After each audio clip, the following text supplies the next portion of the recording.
अभी हिमाचल के चुनाव के बाद गुजरात आना ही हुआ है आज अभी। और जिस तरह से हमारे पार्टी के सब साथियों से जिनसे मिलना हो पाया है अभी तक, और जो मीडिया के माध्यम से जो जानकारी अभी तक हासिल हुई है, यहाँ तो मुकाबला एक तरफा है, भाजपा ही भाजपा। और मुझे लगता है कि अब की बार गुजरात इतिहास बनाने वाला है। सबसे बड़ी जीत, सबसे बड़े अंतर के साथ जीत, चाहे वो मत प्रतिशत की बात कहें, चाहे हम सीटों की बात कहें। और उसकी वजह है कि गुजरात का जो डेवलपमेंट का मॉडल जिस प्रकार से लोगों के दिल दिमाग में आज बैठा है, लोग उसको आगे बढ़ाना चाहते हैं। और सबसे बड़ी बात, तो महत्वपूर्ण बात है कि इस गुजरात प्रदेश में यहाँ की माटी से निकले हुए हमारे देश के यशस्वी प्रधानमंत्री, उनके प्रति जिस प्रकार का स्नेह गुजरात के लोगों का है, तो सारी बातें एक तरफ नरेंद्र भाई मोदी जी की बात आती है, उनके चेहरे पर नजर जाती है, उनके काम पर नजर जाती है बतौर मुख्यमंत्री, तो लोग उन सारी चीज़ों को कभी भूल नहीं सकते हैं। और उस योगदान को स्मरण करते हुए आज वो पूरे देश भर में योगदान दे रहे हैं भारत को आगे बढ़ाने के लिए। तो ये एक मन में एक लोगों के बहुत गहरा एक भाव है कि हमको और ताकत देनी चाहिए और मजबूती देनी चाहिए नरेंद्र भाई मोदी जी के लिए। और ऐसे गौरवमय पल जब गुजरात को प्राप्त हुए हैं, इसमें कहीं भी कमी नहीं छूटनी चाहिए गुजरात की जनता की ओर से। अगर अभी के इलेक्शंस की बात करें और गुजरात के इलेक्शन से उसका 2024 पे कितना असर पड़ेगा, कितना ज़रूरी है बीजेपी के लिए ये इलेक्शंस जीतना, अगर बात करें? देखिए, एक तो मैं ये कह रहा हूँ कि स्वाभाविक रूप से ताकत मिलती है जब परिणाम पक्ष में आएंगे, आगे बढ़ने का हौसला मिलता है। और हमारी पार्टी ने यहाँ गुजरात में और हिमाचल प्रदेश में बहुत बेहतरीन ढंग से काम किया है, ईमानदारी से काम हुआ है। डेवलपमेंट की सारे प्रोजेक्ट्स जिस प्रकार से पूरे करने थे वो पूरे किए हैं, कोविड के बावजूद भी। और ऐसे में हमें निश्चित रूप से जब जीत हासिल होती है तो आगे बढ़ करके काम करने के लिए हौसला बढ़ेगा और 2024 में इसका बहुत अच्छा परिणाम रहेगा। कांग्रेस का दावा है कि वो गुजरात में 125 सीटों के आसपास वो जीतेगी। राहुल गांधी भी अब आ गए हैं, कल गुजरात में कैंपेनिंग करके गए हैं। क्या लगता है कांग्रेस का कितनी सीट्स मिल सकती है और उनका ये दावा जो है सीट 125 का कितना रहेगा सही? दावे तो बहुत जगह करते हैं, वो राजनीतिक दल है तो दावे तो ये भी कहते थे कि पंजाब में उनकी सरकार फिर से बनेगी, चन्नी साहब आएंगे, लेकिन आए तो नहीं। दावा तो ये भी करते थे कि उत्तराखंड में कह रहे थे कि भी बारी के हिसाब से हमारी बारी है और यहाँ हर 5 वर्ष के बाद वहाँ सरकार बदल जाती थी और वहाँ कह रहे थे कि हम आएंगे, आए तो नहीं है। यही तो मणिपुर में कहते थे, यही गोवा में कहते थे, यही उत्तर प्रदेश में कहते थे, लेकिन आए तो नहीं। उनका कहने का कोई मतलब नहीं रह गया, रह कहाँ गई है कांग्रेस। और गुजरात की अगर मैं बात कहूँ तो यहाँ तो कांग्रेस नाम की कोई चीज़ मुझे नहीं दिखती है। हम आते आते हम रास्ते में हम पूछ भी रहे थे साथियों से, देख भी रहे थे, कुछ नहीं दिख रहे। जहाँ तक राहुल गांधी जी का जिक्र कर रहे हैं आप, वो यात्रा पर निकले हैं और शायद मुझे लगता है कि इसलिए यात्रा पर भेज दिया है उनको ताकि वो चुनाव से दूर रहे। और कल लाने का जो प्रयत्न किया गया है, प्रयास किया है, वो अपने आप में एक परिहास का विषय बना है। यात्रा से थोड़ी फुर्सत निकाल करके आए, फिर यात्रा पर चल पड़े।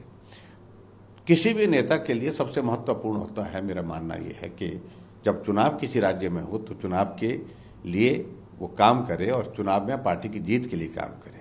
ये पहली बार हम देख रहे हैं, हिमाचल और गुजरात में 2 प्रदेशों में चुनाव हो रहे हैं और 2 प्रदेशों में चुनाव हो रहे हैं तो इनके नेता यात्रा पर निकले हुए। तो आम आदमी पार्टी भी जो है वो भी एड़ी चोटी का जोर लगा रही है गुजरात में, अगर बात करें तो क्या 3 तरफा चुनाव लग रहा है गुजरात में आपको?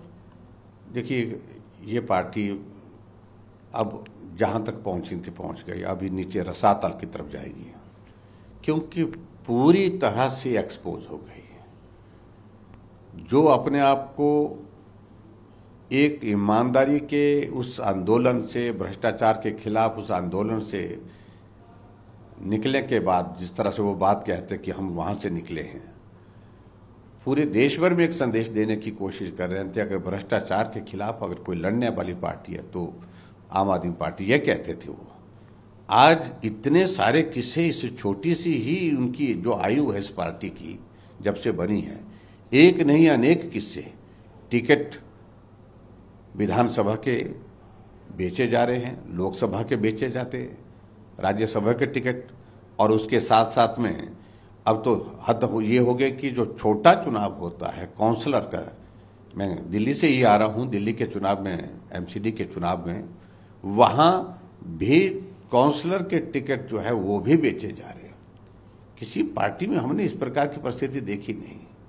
जो आम आदमी पार्टी कहती थी कि हम भ्रष्टाचार के खिलाफ, भ्रष्टाचार के आरोप में इनके मंत्री जेल की सलाखों के पीछे हैं, बर्खास्त करने पड़े मंत्री, पंजाब में बर्खास्त करने पड़े सरकार बनने के 3 महीने के अंदर ही।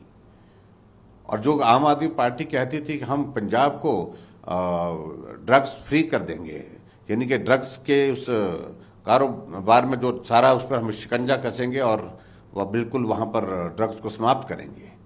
आज वहां पर क्या हालत है, कानून व्यवस्था दिन दिहाड़े गोलियों से लोगों को भून दिया जाता है।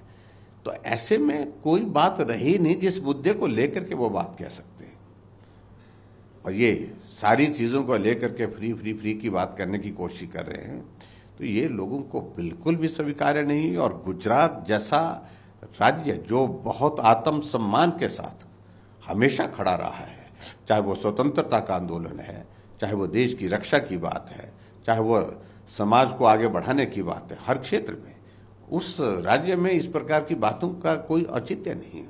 इसलिए मुझे तो ये लगता है कि यहाँ उनके लिए बहुत कठिन डगर है, सवाल ही पैदा नहीं होता है। जीत भाजपा की होगी, बहुत बड़े अंतर के साथ होगी।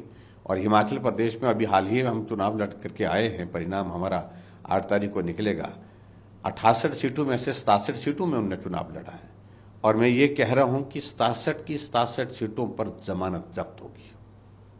ऐतिहासिक, मतलब एक जो राष्ट्रीय पार्टी बनाने की अपने आप सपने देख रही है, तो सभी सीटों पर जमानत जब्त होगी और बुरी तरह से होगी।